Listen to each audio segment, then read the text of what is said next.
Wow. Children, you're going to love these poems, truly. Auntie Cornish, I met a man who wasn't there. Yesterday, upon this day, I met a man who wasn't there. He wasn't there again today. I wish he would go away. When I came home last night at 3, the man was waiting there for me. But when I looked around the hall, I couldn't see him there at all. Go away, go away. Don't you come back anymore. Go away, go away. And please don't slam the door. Slam. Last night I saw upon the stair a little man who wasn't there. He wasn't there again today. And how I wish he would go away at the zoo. First I saw the white bear, then I saw the black, then I saw the camel with the hump upon his back, then I saw a great wolf with mutton in his maw, then I saw a wombat waddle in the straw, then I saw the elephant waving off his trunk, then I saw the monkeys. Mercy, how unpleasantly they smelled. Be glad your nose is on your face. Be glad your nose is on your face, not pasted on some other place, for it is... But there it is not. You might dislike your nose a lot. Imagine if your precious nose was sandwiched in between your toes. That clearly would not be a treat, for you would be forced to smell your feet. Your nose would be a source of dread. Were it attached at top of your head, it soon would drive you in despair, forever tickled by your head. Within your ear, your nose would be an absolute catastrophe. For when you were obliged to sneeze, your brain would rattle from the breeze. Your nose instead, through thick and thin, remains between your eyes and chin, not pasted on some other place. Be glad your nose is on your face. Blazes ice cream. I am Blazer. I run Blazer's ice cream store. There are flavors in my freezer you have never seen before. 28 divine creations too delicious to resist. Why not do yourself a favor? Try the flavor on my list. Coco Mocho macaroni, tapioca smoked bologna, checker bay cheddar chew, chicken cherry honeydew, tutti frutti stewed tomato, tuna taco, baked potato, lobster lychee, lima bean, mozilla mangosteen, almond ham meringue, salami, yam and joy, prune pastrami, sassafras, solveski hash, skiaki, scottish, butter brickle, pepper pickle, pomegranate, pomegranate, peach, piment, pizza, plum, peanut, pumpkin, plumkin, broccoli, banana, bluster, chocolate chops, yacht, cluster, avocado, Brazili, sprout, periwinkle, sauerkraut, cotton candy, carrot custard, cauliflower, cola mustard, onion dumpling, double dip, turnip, truffle, triple flip, garlic gumbo gravy goa, lentil lemon liver lava, orange olive, bagel beet, watermelon waffle, wheat. I am Embenza Blazer. I run Blazer's ice cream store. Taste the flavor from my freezer. You will surely ask for more. Clouds. White sheep on a blue hill. When the wind stops, you all stand still. When the wind blows, you walk away slow. White sheep, where do you go? Dream variations. To fling my arms wide in some place of the sun, to whirl and to dance till the white day is done. Then rest at cool evening beneath a tall tree, while night comes on gently dark like me. That is my dream, to fling my arms wide in the face of the sun, dance whirl till the quick day is done. Rest at pale evening, a tall slim tree, night coming tenderly, black like me. Alitophony. Once there was an elephant who tried to use a telephone. No, I mean the elephant who tried to use the telephone. Dear me, I'm not certain quite that even now I have got it right. However it was, he got his trunk entangled in the telephone. The more he tried to get it free, the louder burst the telephone. I fear I would better drop the song of elephant and telephone. Fishmonger. I have taken scales from off the cheeks of the moon. I have made fins from the blue jee's wings. I have made eyes from the damsons in the shadow. I have taken flashes of the peach lips in the sun. For all these I have made a fish of heaven for you, set it swimming on a young up toward sky. I sit on the bank of the stream and watch the grasses in amazement as they turn into ashy gold. Are the fishes from the rainbow still beautiful to you, for whom they are made, for whom I have set them swimming? Jacob Rocky. Jabrocky? It was brilling and slithy toes, dig Geyer and Gimple in the weep, all Mimsy were the Borogos and the Momrats outgrabe. Beware of the Jabrock, my son, the jaws that bite, the claws that catch. Beware of Jub bird and shun the frumious Bandersnatch. He took his Wobble sword in hand. Long time the man zombie for his sword. So rested he by the Tumtum tree, and stood a while in thought. And as in offish thought he stood, the Jabberwock with eyes of flame came whiffling through the tulgey wood, and bubble as he came, one, two, and through the wobble blade went snicker-snack. He left it dead, and with his head he went galumphing back. And has the slender Jabberwock come to my arms, my beamish boy? Oh, fabuous day, colour locally, and he jotted in his joy. It was brilling and slithy toes, and did Geyer and Gimble in the web, all messy were the Borogos, and Mom's wrath outgrain. Maggie and Millie and Molly and May. Maggie and Millie and Molly and May went down to the beach to play one day, and Maggie discovered a shrill that sang so sweetly she couldn't remember her troubles' end. Millie befriended a stranded star whose rays 5 languid fingers were, and Molly was chased by a horrible thing which read sideways while blowing bubbles, and May came home with a smooth round stone as small as the world and as large as alone. For whatever we lose, like a you or a me, it's always ourselves we find in the sea. Mary's lamb. Mary had a little lamb. His fleece was white as snow, and everywhere that Mary went, the lamb was sure to go. He followed her to school one day. That was against the rule. It made the children laugh and play to see a lamb at school. And so the teacher turned him out, but still he lingered near and waited patiently about, and Mary did appear. And then he ran to her and laid his head upon her arm, as if he said, I'm not afraid, you'll keep me from all harm. That makes the lamb love Mary so. The eager children cry, oh, Mary loves the lamb, you know, the teachers did reply. And you eat gentle animal in confidence may bind and make them follow you at your call if you are always kind. Mother doesn't want a dog.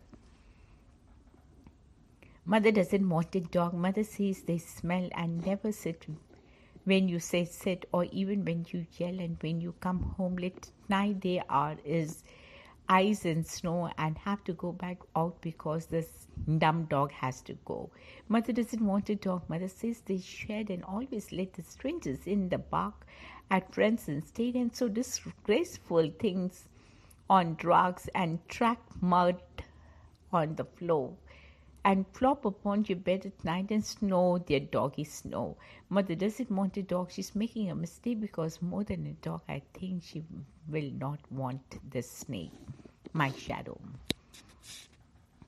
I have a little shadow that goes in and out with me, and what can be the use of him is more than I can see. He's very, very like me from the heels up to the head, and I see him jump before me when I jump into my bed.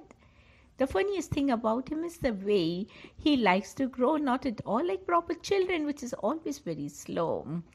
For he sometimes shoots up taller like an India rubber ball, and he sometimes gets so little that there is none of him at all. He hasn't got a notion of how children ought to play, and can only make a fool of me in every sort of way. He stays so close beside me. He's a coward, you can see. I think shame to his stick a nursing, as that shadow sticks to me. One morning, very early before the sun was up, I rose and found the shining dew on every buttercup, but my lazy little shadow, like an errant sleepy head, had stayed at home and behind me and was fast asleep in bed. Nonsense alphabet. A was an ant that seldom stood still and who made a nice house in the side of the hill. A nice little ant. B was a book with a binding of blue, the pictures of stories for me and for you. B, little book, nice little book. Sick. I cannot go to school, said little Peggy to Aunt Mickey. I have the measles and mumps, a gash, a rush, a purple hump. My mouth is wet, my throat is dry, I'm going blind in my right eye. My tonsils are as big as strokes. I've counted 16 chicken pox and there is one more that's 17. And don't you think my face looks green, my leg is cut, my eyes are blue, it might be a stemantic flu. I cough and sneeze and gasp and cloak. I'm sure that my left leg is broke. My hip hurts when I move my chin. My belly button's giving in. My back is rent. My ankles sprain. My appendix pains each time it rains. My nose is cold, my toes are numb. I have a silver in my thumb. My neck is stiff, my voice is weak. I hardly whisper when I speak. My tongue is filling up my mouth. I think my hair is falling out. My elbows bend, my spine is straight. My temperature is 1.8. My brain is shrunk. I cannot hear. There is a hole inside my ear. I have a hangnail and my heart is what? What's that? What's that you say? You say today is Saturday. Goodbye. I'm going out to play. Says Hannah moved away. The tires on my bike are flat. The sky is grouchy grey. At least it is sure feels like that since Hannah moved away. Chocolate ice cream tastes like prunes. December's come to stay. They are taken back the Mays in June since Hannah moved away. Flowers smell like halibut. Velvets feel like hay. Every handsome dog somewhat since Hannah moved away. Nothing's fun to laugh about, nothing's fun to play. They call me, but I won't come out since Hannah moved away. The crocodile. How doth the little crocodile improve his shining tail and pour the waters of the Nile on every golden scale? How cheerfully he seems to grin, how neatly he spreads his claws and welcomes little flashes in with gently smiling jaws that dwell. The gingham dog and the calico cat side by side on the table sat. It was 12:30, and what do you think? Not I, not then. Arthur had slept away. The old Dutch clock and the Chinese plate appeared to know. I sure as swear there was going to be a terrible spat, and it isn't. I was not there. I simply stated what was told to me by the Chinese plate. The gingham dog went bow, bow, bow, and the calico cat replied, meow. The air was littered an hour or so with bits of gingham and calico, while the old Dutch clock in the chimney placed up with his hands before his face, for it always dreaded a family row. Now mind, I'm not telling you what the old Dutch clock declares is true. The Chinese plate looked very blue and wailed, oh dear, what shall we do? But the gingham dog and the calico cat flew this way and tumbled that, employing every tooth and claw in the awfulest way you ever saw. And oh, how the gingham and the calico flew. Don't fancy exaggerate. I got my news from the Chinese plate. Next morning, where the two had sat, they found no trace of a dog and a cat, and some folks think unto this day the butler stole their pair away. But the truth about the cat and the pup is this: they ate each other up. Now, what do you really think of that? The old Dutch clock, it told me so, and that is how I came to know the good Mully. Come, supper is ready. Come, boys and girls, now here is a fresh milk from the good Mully cow. How have done with your fife and your roddy dodo, and taste the sweet milk from the good Molly cow. Whoever is fretting must clear up his brow, or he will have no milk from the good Molly cow. When children are hungry, and who can tell how, they love the fresh milk from the good Molly cow. So when you meet Molly, just say with a cow, with a bow, thank you for your milk, Mrs. Good Molly Cow, the land of counterpane. When I was sick and lay abed, I had two pillows at my head and all my toys beside me lay to keep me happy all the day. And sometimes for an hour or so I washed my leaden soldiers go with different uniforms and drills among the bedclothes through the hills, and sometimes sent by ships in fleets and up and down among the seas. So all brought my trees and houses out and planted cities all about. I was the giant great and still that sits upon the pillow hill and sees before him dell and plain the pleasant land of counterpane. The purple cove. I never saw a purple cow. I never hope to see one, but I can tell you anyhow, I would rather see than be one. Raven. Once upon a midnight ready, Violet wandered weak and weary over many a quaint and curious volume of forgotten lore, Violet nodded, nearly napping. Suddenly there came a tapping and of someone gently rapping on my chamber door. It's some visitor, I muttered, tapping at my chamber door, only this and nothing more. Ah, distinctly I remember that the bleak December and each separate ember brought its goes upon the floor. Eagerly I wished the morrow, vainly I had sought to borrow from my book's sure case of sorrow for the last Leonore, for the rare and radiant maiden whom the angels name Leonore, nameless here for evermore.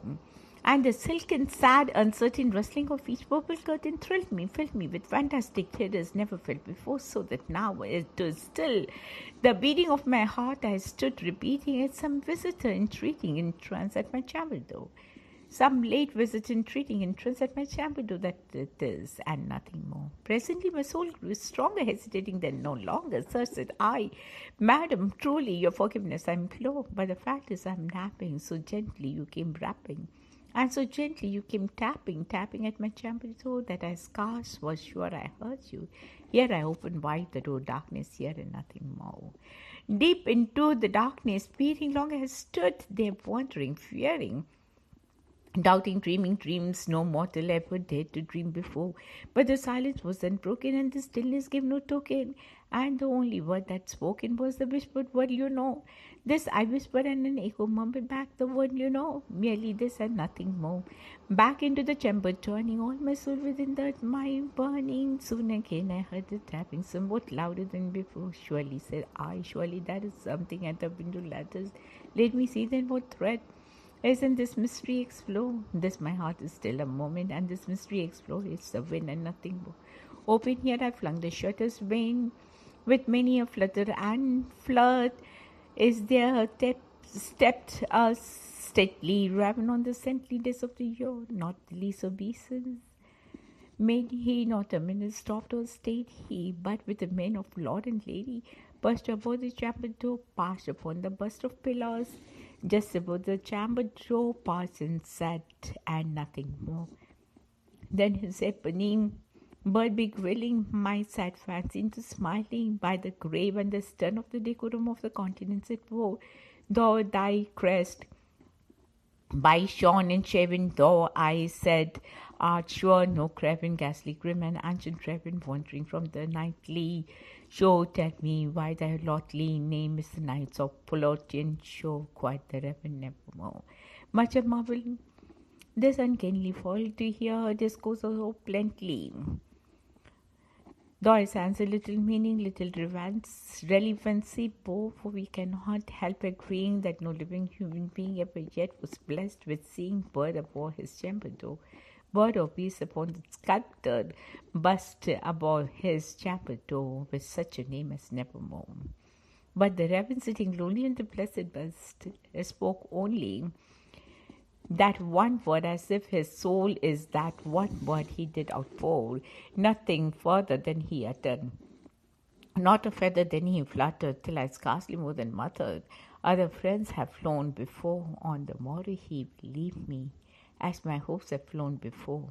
Then the bird said nevermore. Startled at the stillness broken by the reply so aptly spoken, doubtless I what it utters is only stock and store caught from some unhappy master whom unmerciful disaster followed fast and followed faster, till his songs one word embodied the dirges of his hope that melancholy burden bore. Oh, never, never more. But the raven still beguiling my sad fancy into smiling. Straight I wheeled a cushioned seat in front of the bird and burst into. Then upon the velvet sinking, I betook up myself to linking fancy and to fancy, thinking what this ominous bird of yours, what this grim, ungainly, ghastly, gaunt, and ominous bird of yours meant in croaking nevermore. This I sat engaged in gazing, but no syllable expressed, saying to the foul whose fairy eyes now burn into my bosom's core. This and more I sat divining, with my head at ease reclining on the cushioned velvet lining that the lamplight gloated over, but whose velvet violet lining with the lamplight gloating over she shall press nevermore.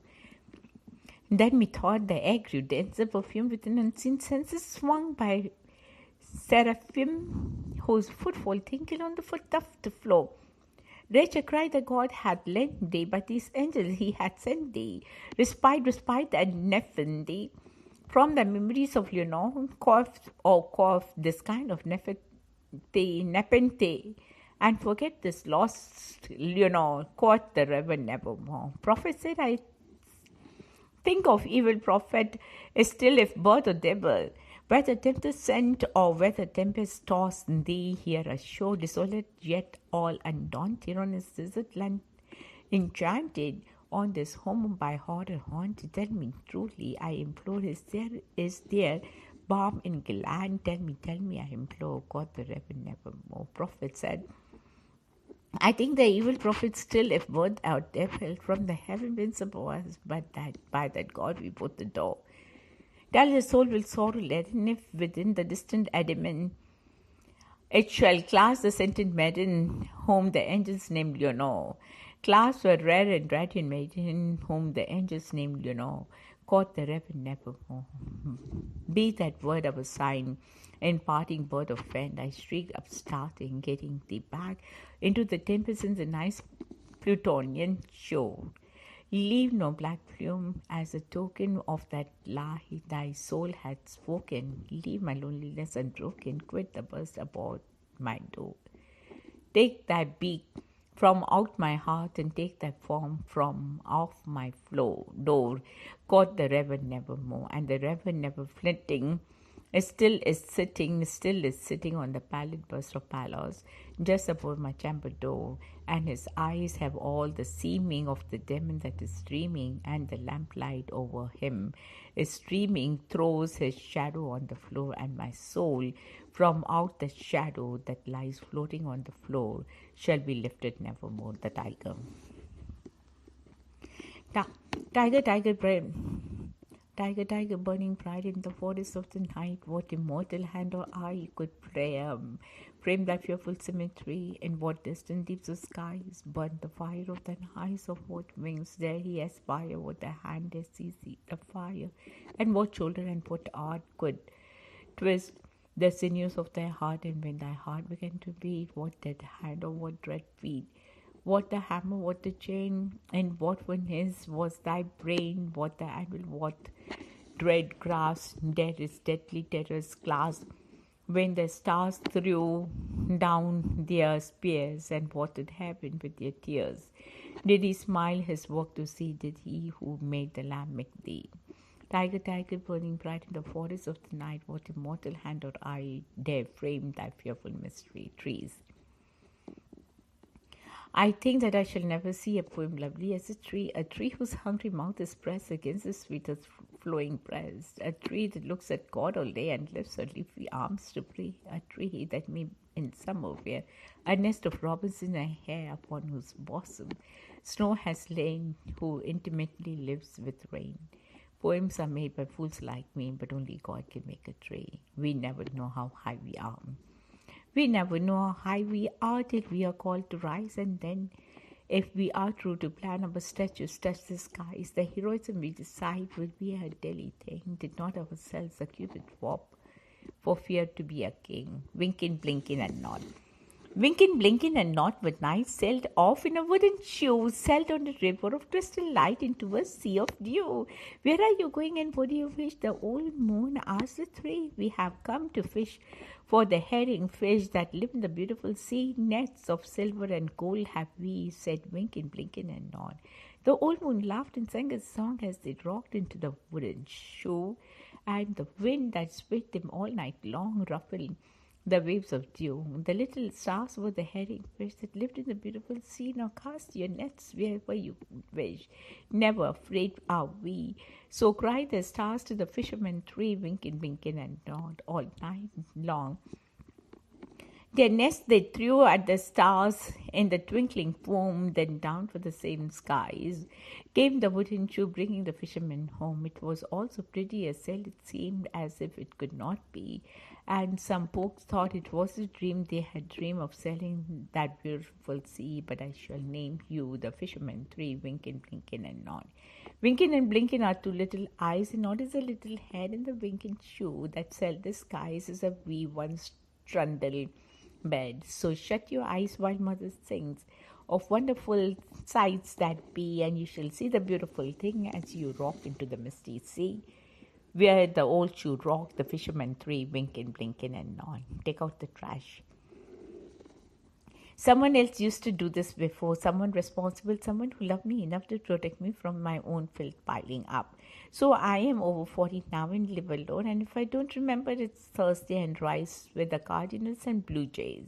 Calling up the sun, I'm struck with what's left rotting for another week. I swing my legs like anchors over the side of my bed and use the wall for leverage to stand shuffle to the bathroom in summer and slide into the pair of shorts and flip-flops wandering room to room to collect what no longer serves me.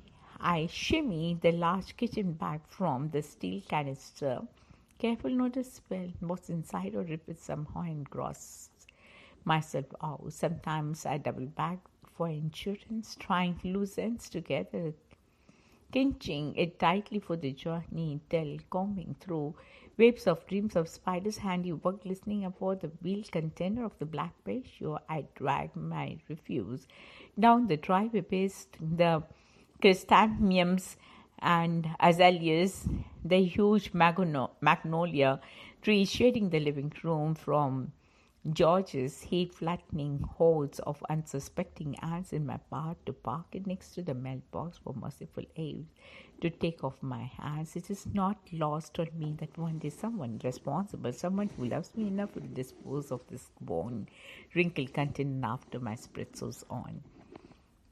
I don't wait to say thank you to those doing this grueling necessary work, but I do stand in the young friendly lit air for a long moment to inhale deeply, and like clockwork when he strikes by, watch the jogger's strong weight back fade over the slight rise of the road. Lovable lousers.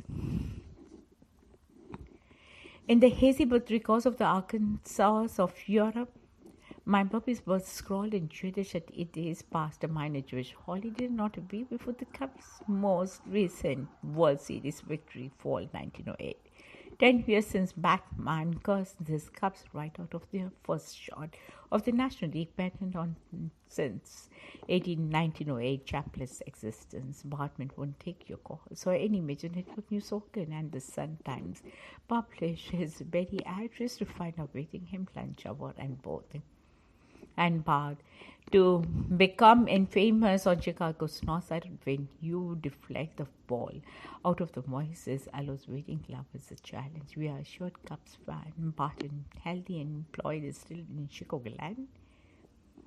20 years before Pennsylvania Discovery and 2 before the Brass invention, the Cubs last won the series when the NFL, NBA, and NHL didn't exist. Mr. Bobby's a baby. Hadn't heard of America where she later gave birth or Chicago place of her brother's future suicide mocap trauma, then Cub let down Bartman holds no vendetta against Allo. Despise his motherfucker holler empty stands. It was never Bartman's fault. You can't make a double play from your seat, Moises. You can't tell a little league coach not to reach for a major league ball aimed at your heart if you knew. What if you knew you would be the last to touch someone? If you were taking tickets, for example, at the theater, cheering them, giving back the ragged stubs, you might take care of the touch that palm, brush your fingertips along the lifeline's crease. When a man pulls his wheeled suitcase too slowly through the airport, when the car in front of you doesn't signal, when the clerk at the pharmacy don't say, thank you, I don't remember, they are going to die. A friend told me that she hadn't been with her aunt, that she just had lunch, and the waiter, a young gay man with plum black eyes, joked as he served the coffee, kissed her aunt's powdered cheek when they left. Then they walked a half a block and the aunt dropped dead on the sidewalk. How close does the dragon's spume have to come? How wide does the crack in heaven have to split? What would the people look like if we could see them as they are, soaked in honey, stung and sold in reckless sprint against time? More. Whether it's a turtle who drags herself slowly to the sun slot where she digs a sandy nest she was born today, and lay leathery eggs in, or whether it's salmon rocketing upstream toward pools that can bring their eggs here and nowhere else in the world, whether it is the turtle green ugliness and awkwardness or the seething crescent guilt of the silky serpent we are envious of a wishes to speak of right here. Thirsty for the destiny like theirs, an absolute right choice to end all choices. Is it memory? We ask, is it a smell they remember, or just what is it? Some kind of blueprint that makes them move, not hot grain by grain, cold cascade above icy cascade, slipping through water its fingers of 100 miles inland from the easy shiny sea, and we also in the company of our tribe. Or perhaps alone like the turtle or her wrinkled feet of the tapping nails, we also are going to travel. We say, let's be oblivious of all save that we travel, and we say when we reach the place we'll know we are in the right spot, somehow like a breath entering a singer's chest that shapes itself for the song that is to follow. A hill is a house for an ant, a hive in a house for a bee. A hole is a house for the mole and a mouse, and a house is a house for me. About the teeth of sharks. The thing about the shark is teeth. One row above the one row beneath. Now take a close look. Do you find it has another row behind? Still closer, here I'll hold your hand. Has it a third row behind that? Now look in and look out. Oh my, I'll never know now. We fell goodbye. First grade.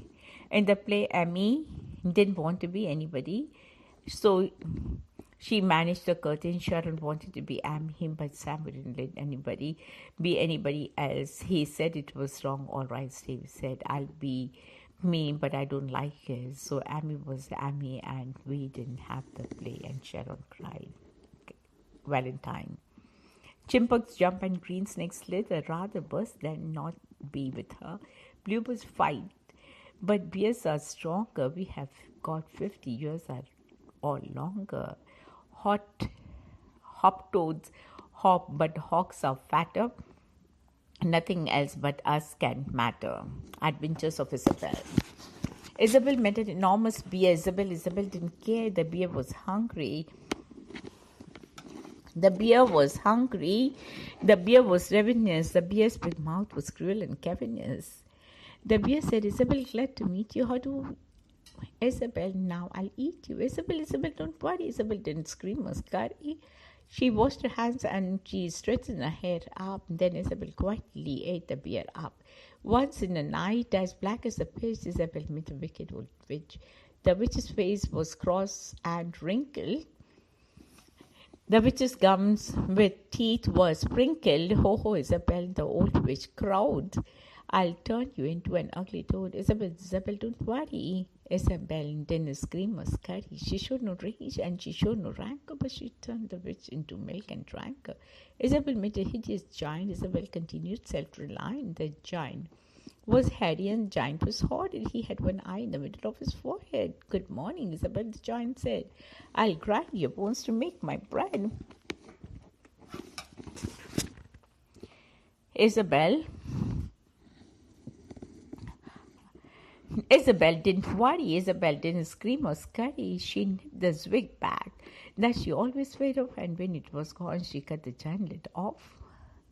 head of Isabel met a troublesome doctor. He punched and he poked and he really shocked her. The doctor's talk was of cuffs and chairs, and the doctor snapped the bulbs with pills. The doctor said unto Isabel, swallow this and it will make you well. Isabel didn't worry. Isabel didn't scream or scurry. She took those pills from the pill concoctor, and Isabel calmly cured the doctor. Daddy fell into the pond. Everyone grumbled. The sky was grey. We had nothing to do, nothing to say. We were nearing the end of the dismal day, and then there seemed to be nothing beyond. Then Daddy fell into the pond, and everyone's face grew merry and bright, and Timothy danced with sheer delight. Give me a camera, quick, oh quick! He's crawling out of the duckweed. Click. Then the gardener suddenly slapped his knee and doubled up, shaking silently, and the ducks all quacked as if they were daft, and it sounded as if the old drake laughed, and oh, there was a thing that didn't respond when Daddy fell into the pond. Beautiful, beautiful, la la la, so nice. Wow. Children, you're going to love these poems, truly. Auntie Cornish, I met a man who wasn't there. Yesterday upon this day, I met a man who wasn't there. He wasn't there again today. I wish he would go away. When I came home last night at 3, the man was waiting there for me. But when I looked around the hall, I couldn't see him there at all. Go away, go away. Don't you come back anymore. Go away, go away. And please don't slam the door. Slam. Last night I saw upon the stair a little man who wasn't there. He wasn't there again today. And how I wish he would go away at the zoo. First I saw the white bear, then I saw the black, then I saw the camel with the hump upon his back, then I saw a great wolf with mutton in his maw, then I saw a wombat